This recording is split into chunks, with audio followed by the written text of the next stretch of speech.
Hello दोस्तों, स्वागत है आप लोगों का एनिमे उर्दू यूट्यूब चैनल पे। तो फाइनली चेंसो मैन का एपिसोड 11 आ चुका है और भाई क्या एपिसोड है ये। तो बिना कोई स्पॉइलर दिए चलिए एपिसोड शुरू करते हैं। एपिसोड 10 के एंड में अपन ने देखा था कि किशिबी पावर और देंजी को ट्रेन करता है और आकी पब्लिक सेफ्टी के जेल जाता है फ्यूचर डेविल के साथ कॉन्ट्रैक्ट बनाने। अब आगे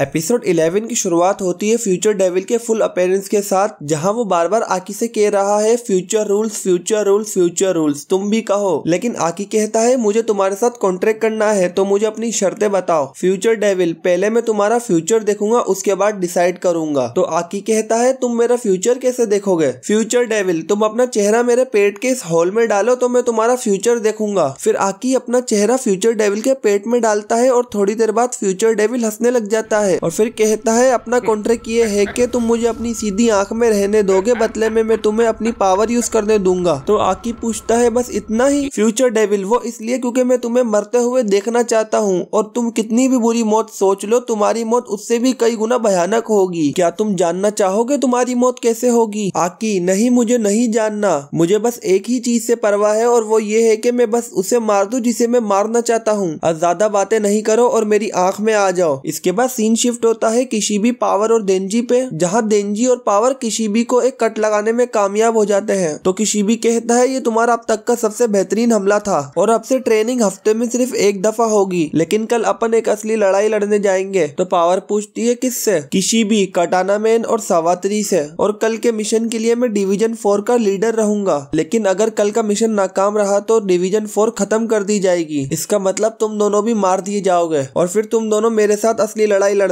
देंजी अगर अपन दोनों की लड़ाई में से मैं जीता तो मैं आपको जिंदा छोड़ दूंगा, क्योंकि आपकी वजह से ही तो मैं ताकतवर बना हूँ। इसके बाद सीन शिफ्ट होता है कई घंटों बाद का, जहाँ रात हो गई है और किशिबी माकीमा के घर आया है किसी बारे में बात करने। वहाँ माकीमा पूछती है देंजी और पावर की ट्रेनिंग कैसी चल रही है। किशिबी अब मैं इन सब चीजों से परेशान आ गया हूँ, क्योंकि जब भी कोई ऐसा डेविल हंटर मरता है जिसे मैंने ट्रेन किया है तो मुझे दुख होता है और उस गम को भुलाने के लिए मुझे और भी अल्कोहल पीनी पड़ती है। फिर माकीमा पूछती है तुम यहाँ किस बारे में बात करने आए थे। किशिबी स्पेशल डिवीजन पे हमला होगा तुम्हें ये पहले से ही पता था ना, और फिर भी तुमने हमला होने दिया। माकीमा मुझे इस बारे में कुछ नहीं पता क्योंकि हमला मेरे ऊपर भी हुआ था। किशिबी मुझे तुम पे यकीन नहीं है और तुम कोई सी भी चाले चल लो, भले उन चालों के अंदर मेरे हंटर ही मारे क्यों न जाए, लेकिन तुम ये बात समझ लो मैं तुम्हारी चालों को जब तक नजरअंदाज कर रहा हूँ जब तक तुम इंसानों की साइड हो। माकीमा मैं सिर्फ इंसानों को बचाना चाहती हूँ डेविल से, और अगर कल का मिशन कामयाब रहा तो डिवीजन 4 को और भी रिसोर्सेज मिलेंगे काम करने के लिए। माकीमा की बात सुन के किशिबी कहता है झूठी, तो माकीमा मुस्कुराती है। इसके बाद सीन शिफ्ट होता है अगले दिन पे, जहां अपन देखते हैं सावात्री और कटाना मैन को। कटाना मैन के पास आके एक जूनियर कहता है बिग बॉस को विला भेज दिया गया है और अब अपन को भी चलना चाहिए। तो सावात्री कहती है तुम जापान में कहीं भी छुप जाओ, माकीमा तुम्हें ढूंढ लेगी और अब अपन तैयार है तो अपन उनसे यही लड़ेंगे। तो कटाना मैन कहता है अगर ग्रैंडपा जिंदा होते वो ऐसे हालात में भागते नहीं और मुझे उस देंजी का दिल भी तो चीर के निकालना है, तो अपन उससे यही लड़ेंगे। तो सावात्री सब जूनियर से कहती है अगर तुम सब लोग भी यहीं रुक रहे हो तो ज़ॉम्बी से बच के रहना, क्योंकि अगर ज़ॉम्बी ने किसी आम इंसान को काट लिया तो वो भी ज़ॉम्बी बन जाएगा। तो उनमें से एक जूनियर कहता है ज़ॉम्बी। फिर कटाना मैन बताता है मेरे ग्रैंडपा ने उन सबको ज़ॉम्बी बना दिया जिन्होंने उनका कर्जा नहीं उतारा और वो सब ज़ॉम्बी अब इस बिल्डिंग के बेसमेंट में है। इसके बाद सीन शिफ्ट होता है तेंदो, क्रोसे और आकी पे, जहाँ क्रोसे आकी से कहता है हम क्योतो वापस जा रहे हैं, तो ऐसा हो सकता है अपन एक दूसरे को दोबारा कभी ना देखें और मेरी एक सलाह को हमेशा याद रखना, स्पेशल डिवीजन में किसी पे भरोसा मत करना। इसके बाद सीन जाता है माकीमा पे, जो उस बिग बॉस याकुजा से मिलने आई है जिसके बारे में कटाना मैन और उसका जूनियर बात कर रहे थे। वहाँ जाके माकीमा कहती है आपका शुक्रिया, आप हमारे साथ कोऑपरेट करने को तैयार है। तो याकुजा कहता है मुझे पता है हम में से कुछ लोगों ने आप पे गोलियां भी चलाई है, तो मैं आपके किसी भी सवाल का जवाब देने के लिए तैयार हूँ और मैं उम्मीद करता हूँ कि आप ये समझ जाएं कि मेरा इस सब में कोई हाथ नहीं है। इस सब के पीछे सावात्री नाम की एक लड़की है। ये कह के वो माकीमा को सावात्री की तस्वीर भी निकाल निकाल के देता है और आगे कहता है ये लड़की लोगों को धोखा भी दे रही है गन डेविल के कॉन्ट्रैक्ट के नाम पे। तो माकीमा पूछती है कॉन्ट्रैक्ट की शर्तें क्या है। याकुजा 20,000 येन गन डेविल को दो, बदले में एक पिस्तौल और कुछ गोलियां पाओ गन डेविल की तरफ से। फिर माकीमा कहती है मुझे उन सब लोगों का नाम लिख के दो जिन्होंने गन डेविल के साथ कॉन्ट्रैक्ट किया है, तुम्हारे लोगों का नाम भी और दूसरे याकुजा के लोगों का नाम भी। तो बिग बॉस कहता है मैं अपने लोगों का नाम तो दे सकता हूँ लेकिन बाकी याकुजा के लोगों का नाम नहीं दे सकता, अगर मैंने ऐसा करा तो हम लोगों में जंग छिड़ जाएगी। ये सुन के माकीमा जमीन पे पड़ा पेपर बैग उठाती है जो वो अपने साथ लाई थी। ये देख बिग बॉस कहता है मैं कुछ पैसों के लिए अपने लोगों को नहीं बेचूंगा। माकीमा ये पैसे नहीं है, ये तुम्हारे माँ बाप, बीवी, बच्चे, भाई बहन, दादा दादी सबकी आंखें हैं। फिर जब बिग बॉस उस बैग को खोलता है तो उसमें लिटरली इंसान की आंखें होती है। माकीमा कहती है अगर तुमने मेरी मदद करी तो मैं तुम्हें किसी ऐसे से मिलवाऊंगी जो इन्हें वापस लगा देगा। ये सब देख बिग बॉस याकुजा का एक बंदा माकीमा को कंधे से पकड़ता है तो माकीमा खाली उसको देखती है और वो बंदा खड़े खड़े मर जाता है खून निकलने की वजह से। इसके बाद सीन शिफ्ट होता है उस बिल्डिंग पे जहाँ सावातारी और कटाना मैन है और उस बिल्डिंग को डिवीजन 2 और पुलिस ने मिलकर चारों तरफ से घेर लिया है और पूरा डिवीजन 4 अंदर जाने के लिए ऑर्डर का इंतजार कर रहा है। फिर अपन देखते हैं आकी और किशिबी को, जहाँ आकी किशिबी से पूछता है प्लेन क्या है तो किशिबी कहता है कोई प्लेन नहीं है, अपन पूरे स्पेशल डिवीजन 4 को उस बिल्डिंग के अंदर भेज रहे हैं। फिर अपन फ्रंट गेट से जाते हुए आकी, कोबिनी, पावर और दिंजी को देखते हैं क्योंकि बाकी स्पेशल डिवीजन के मेंबर इंसानों जैसे नहीं दिखते इसलिए वो अलग अलग जगहों से आएंगे। अगर वो फ्रंट गेट से आते तो लोग उन्हें देख के डर जाते हैं। उन चारों के अंदर जाने के बाद किशिबी पुलिस चीफ और डिवीजन 2 के लीडर से कहता है कि स्पेशल डिवीजन 4 के अंदर ज्यादातर लोग इंसान नहीं है तो अपन उनमें से एक को भी भागने नहीं दे सकते और अगर उनमें से एक भी भागा तो नुकसान बहुत बड़ा होगा। तो आप लोगों का काम यही है कि अगर कोई भागे तो मुझे रिपोर्ट करो। फिर किशिबी स्पेशल डिवीजन 4 के न्यू मेंबर्स के बारे में इन लोगों को बताता है जिनमें पहला बंदा आता है शार्क फ्रेंड जो किसी भी चीज पे पानी की तरह तैर सकता है और वो कुछ देर तक अपने डेविल फॉर्म में भी ट्रांसफॉर्म हो सकता है। और दूसरा आता है वायोलेंस फ्रेंड। आमतौर पे जब डेविल फ्रेंड में बदलते हैं तो उनकी ताकत आधे से भी कम हो जाती है लेकिन इसकी नहीं हुई तो हम इसे जहरीला मास्क पहना के रखते हैं ताकि ये कंट्रोल में रहे, कुछ भी हो जाए उसका मास्क नहीं उतारना। तीसरी है स्पाइडर डेविल, उसकी खासियत ये है कि वो इंसानों जैसा रूप भी ले सकती है। और चौथी है एंजल डेविल, सबसे खतरनाक, उसको टच करते ही तुम्हारी लाइफ आधी हो जाएगी। लड़ाई के दौरान एंजल डेविल आकी से रुमाल मांगती है मुंह साफ करने के लिए। फिर जब आकी उसके हाथ में रुमाल देता है तो आकी से कहती है तुम्हें डर नहीं लगता अगर तुमने मुझे टच कर लिया तो तुम्हारी लाइफ आधी हो जाएगी। आकी मैंने तुम्हें टच नहीं करा है, तुमने कपड़ा पकड़ा है। और तभी एक बंदा पीछे से आके आकी पे गोलियां चलाता है लेकिन एंजल डेविल अपने पर्स से उसे रोक लेती है और आकी आगे बढ़ के उसको एक पंच में नॉकआउट करता है। फिर आकी देंजी से कहता है अपन को कटाना मैन और सवातरी को पकड़ना चाहिए, तुम और पावर उस साइड से ऊपर जाओ, मैं और कोबिनी इस साइड से ऊपर जाएंगे और बेसमेंट फैन संभाल लेंगे। फिर आकी लिफ्ट से ऊपर आता है और उस पे पीछे से हमला होता है लेकिन वो बच जाता है और तभी आकी के सामने 4 बंदे आ जाते हैं गन के साथ लेकिन वो खड़े खड़े मर जाते हैं बिल्कुल उसी तरह जिस तरह बिग बॉस याकुजा का वो बंदा मरा था जिसने माकीमा को टच करा था। और तभी सीन जाता है माकीमा पे जो बिग बॉस याकुजा के घर से निकल रही होती है उन सब लोगों का नाम लेके जिन्होंने गन डेविल के साथ कॉन्ट्रैक्ट किया है। और फिर अपन देखते हैं आकी को जिसने सवातरी को ढूंढ लिया है। आकी कहता है सरेंडर कर दो लेकिन सवातरी उसी वक्त अपने स्नैक डेविल के मुंह से गोस्ट डेविल को निकालती है। फिर अपन सवातरी की नाक में से भी खून निकलता देखते हैं लेकिन वो मरती नहीं है जिसकी वजह अपन को अभी बताई नहीं गई। फिर सवातरी गोस्ट डेविल को ऑर्डर देती है आकी को मार दो। आकी शुरू में तो फ्यूचर डेविल की पावर से गोस्ट डेविल के अटैक को प्रिडिक्ट कर लेता है लेकिन उसकी एक लिमिट होती है और उसके बाद आकी मार खाने लग जाता है और एंड में पकड़ा जाता है। फिर सवातरी गोस्ट डेविल को ऑर्डर देती है आकी का गला घोट दो और गोस्ट डेविल आकी का गला घोटने लग जाता है और इसी सीन पे एपिसोड 11 खत्म होता है। मिलता हूँ आपसे अगली वीडियो में, तब तक के लिए पीस आउट।